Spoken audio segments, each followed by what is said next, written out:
My name is Grace. I'm a housewife. I married my husband, Matthew, after a workplace romance. Our married life is smooth, without any complaints, and we live happily together every day. I've heard that many people struggle with their spouse's relatives after marriage, especially when it comes to a sister-in-law. I've heard that it can be quite troublesome. However, Olivia, my husband's older sister, and I get along very well. We used to go shopping and travel together frequently. I also have a sister of my own, but we don't get along with each other. I often thought that if Olivia were my real sister, it would be great. However, one year, Olivia fell ill and passed away. The day I received the news, I was so sad that I couldn't eat. I couldn't stop crying until the day of the funeral. And on the day of the funeral, my husband, who had gone to the funeral venue ahead of me, suddenly called. "What's wrong?" When I picked up the phone, "Absolutely do not come to the funeral venue. Run to your parents' house. I'll explain the situation later, but for now, just leave the house quickly." He spoke in a breathless and angry tone, almost like he was in a rage. I didn't know what was going on. Why can't I go to the funeral of my sister-in-law with whom I was very close? I arrived at my parents' house with an unsettled feeling. "What's wrong? Today was supposed to be Olivia's funeral." My parents were surprised by my sudden gloomy expression when I returned home. I confessed what my husband had told me. "Huh, is that so? Just now someone claiming to be Matthew's relative contacted us. They were complaining about you, calling you all sorts of names. They even threatened to set our house on fire if we didn't pay them compensation. We have no idea what this is all about. We thought it might be a scam or harassment, but there might be something to it. Anyway, let's wait for further communication from Matthew." While saying this, my husband, dressed in mourning attire, hurriedly drove to our house. My husband bowed deeply, lowering his head. "My relatives did something unforgivable earlier. It seems they haven't arrived here yet. Just to be safe, let's go to the police." I couldn't immediately grasp the story from my breathless husband. I decided to calm him down and listen to the details. "In my sister's suicide note, there were a lot of accusations against you." No way. "It's true. Things like being called disgusting by you or being accused of violence. Baseless claims were written there and made-up stories asking for revenge, and the relatives who took it seriously are saying they'll seek revenge against you and are trying to demand an exorbitant compensation. This place is also compromised, so it's dangerous. Let's go to the police immediately." He confessed this with a pale face. I was in shock and collapsed at the entrance. With my mother's support, I managed to regain some composure. My sister-in-law talking about me? There's no way that could be true. Even when I desperately searched my memory for any clues, I couldn't recall a single fragment of having done such a thing. My husband comforted me, stroking my shoulder. "Calm down. You'll be okay. It might be a fabrication. Maybe it was rewritten by my mother who dislikes you. My sister always spoke of you as if you were her real sister, saying how adorable you were. She used to talk about you with such happiness. It's unbelievable." He comforted me like this. However, I began to question whether things like fabricating or altering a suicide note could be so easily done. Even with my limited knowledge of the law, I quickly understood that tampering with such written documents would result in immediate legal consequences. "Anyway, if there was a phone call, relatives might come here." Feeling pressured, I left my parents' house. When I arrived at the police station, they immediately wanted to hear the details. I submitted the recorded abusive phone calls on my family home, and the smartphone video that captured my mother-in-law suddenly reading an unnatural suicide note at the funeral, as well as the furious reactions of relatives. The police informed me that since there hadn't been any actual harm yet, they would enhance patrols in the neighborhood and wait for developments. Still, the fact that we had consulted in advance, knowing it could work in our favor if something were to happen in the future, gave me some reassurance. However, shortly after returning home to my family's house, something happened that shattered that feeling of security. When my husband parked the car and got out, there was a commotion at the front door. I approached it cautiously, wondering what could be the matter. Here I found my sister. Her cheek reddened from being hit.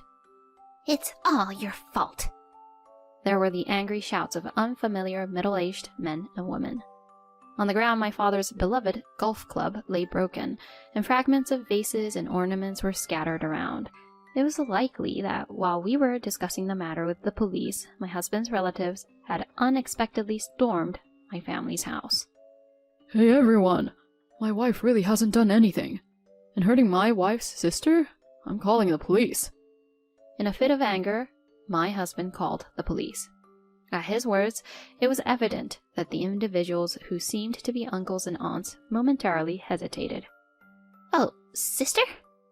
The two of them standing next to my husband finally seemed to realize that I, Grace herself, was there. It appeared they had come to the realization that it was my sister they had harmed. They seemed to have finally recognized their mistake.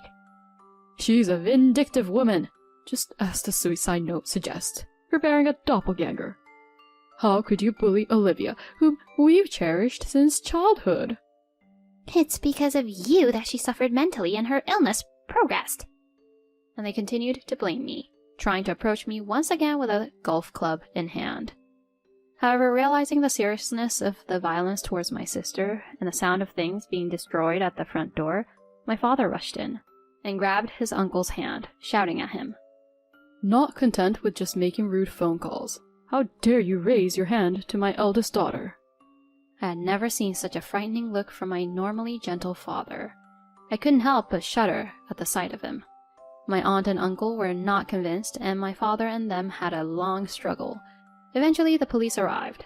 They put me in a police car for questioning. Grace, are you okay? I was in a state of shock due to everything that had happened, but my father's words snapped me back to reality. Sis, I'm sorry, it's my fault. I rushed to my injured sister to apologize. My father, too, lost all the momentum he had earlier. I'm sorry I couldn't protect you, even before you got married, he said, feeling downcast, as my mother brought him an ice pack. He was trying to cool my sister's cheek down. My sister took it from him and applied it herself. Huh? It's not your fault, you know. You might be playing in quiet, but you got along just fine with our late sister, who was so serious. This is assault, isn't it? And we can get money from those uncles earlier. It's a win. Elizabeth is saying this. My sister always has this kind of nonchalant attitude, even in situations like this. She should be upset and angry about being attacked for something she didn't do, but this time I feel like she's pretending to be calm to protect me, and I appreciate that. And watching how she was after I got married, I truly appreciated that she believed me when I was falsely accused. That's why I couldn't forgive my husband's uncle and aunt for causing pain to such a sister of mine and for their violent actions. That night my husband said to me, I'll gather evidence. You stay here. If anything happens, please let me know. He said this, leaving me behind and heading to his own family's house. I felt anxious while my husband was away, but it seems that news of the unjust violence by his uncle and aunt spread among the relatives. After that, no more relatives came to my family's house.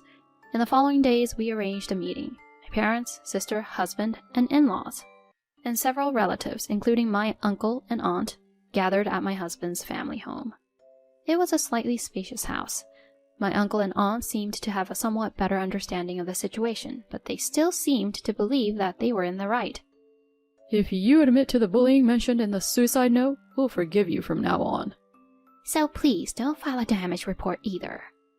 They demanded an apology with outrageous reasoning like this and asked us to refrain from filing a complaint. At that moment, $20,000. My previously silent sister spoke up with those words first. What? What did you say? My uncle glared at her with a puzzled expression. If you give me $20,000, I'll hold off on filing a complaint. The place where I was hit hurts and I can't concentrate on my work. Plus, you need to compensate for the golf club and ornaments you broke. Hand over $20,000. My sister casually uttered those words while using her smartphone. My uncle's face turned bright red.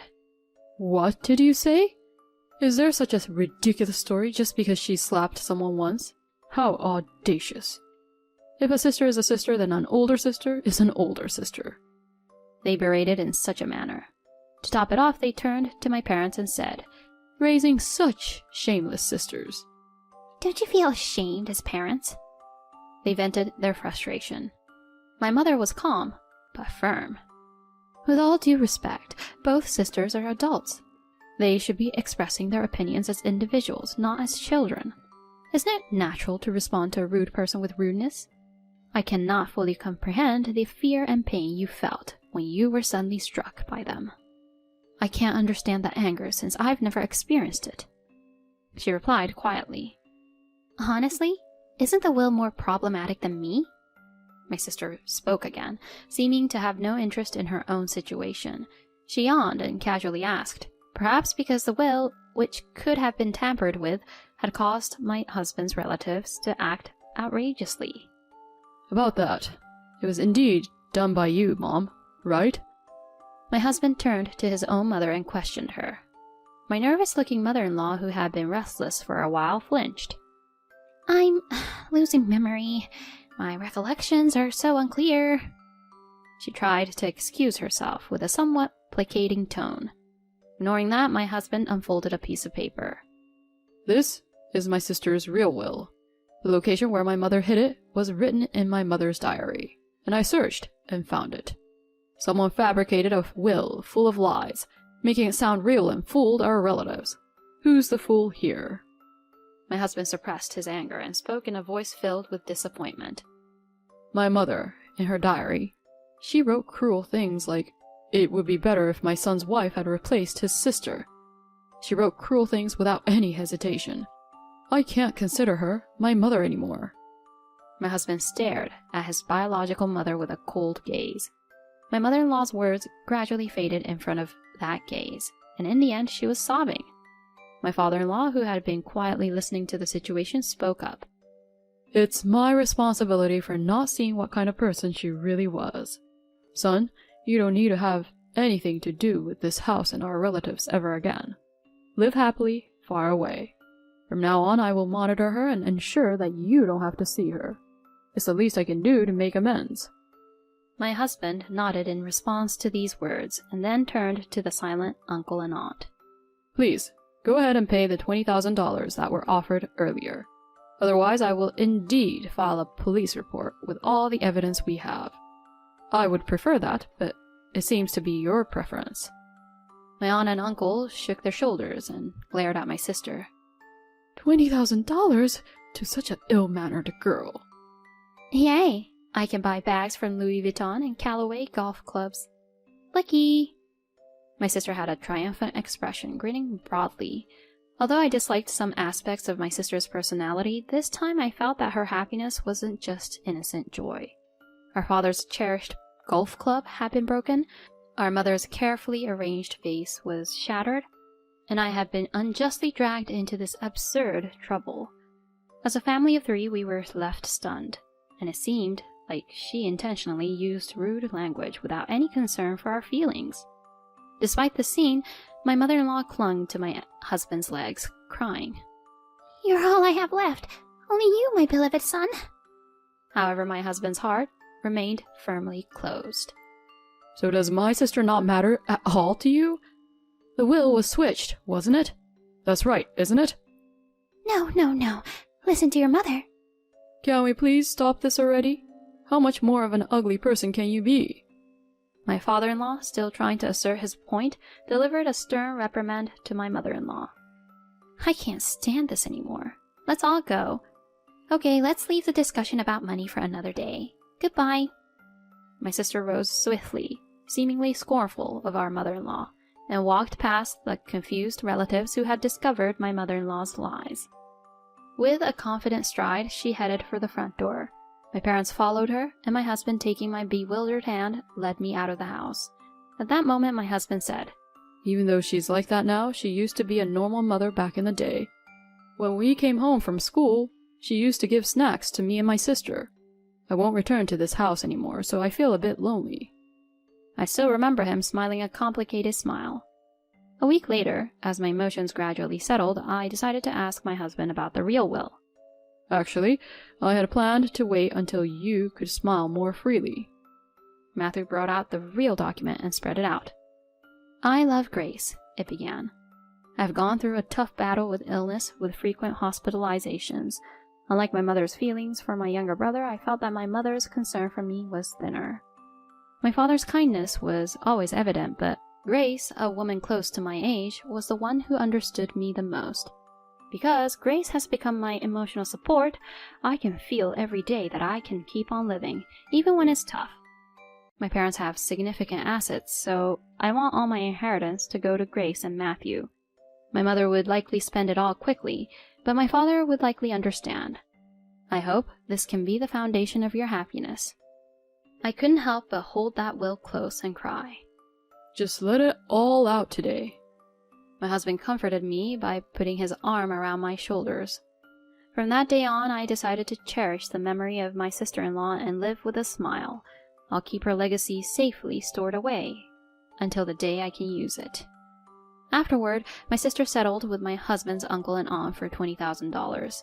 She promptly sent them a photo list of what she had bought as compensation, along with a letter of thanks for the $20,000.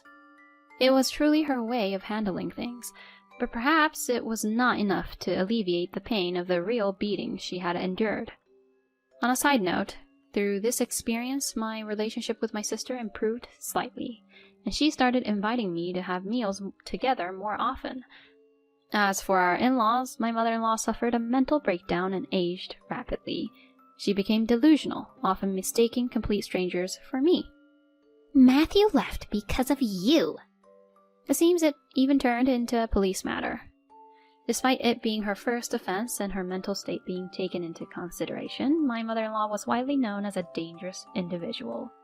Despite this, my father-in-law did not abandon her as he had promised, and is taking care of her. We have cut ties with my husband's relatives and are currently living peacefully. When I look back, it was truly a terrifying experience. I do feel sorry for my father-in-law who knew nothing about it, but I still cannot forgive the fact that my mother-in-law trampled on her own daughter's feelings. For the sake of the older sister who prayed for us to live happily, my husband and I aspire to lead a long life together, taking it slowly and peacefully.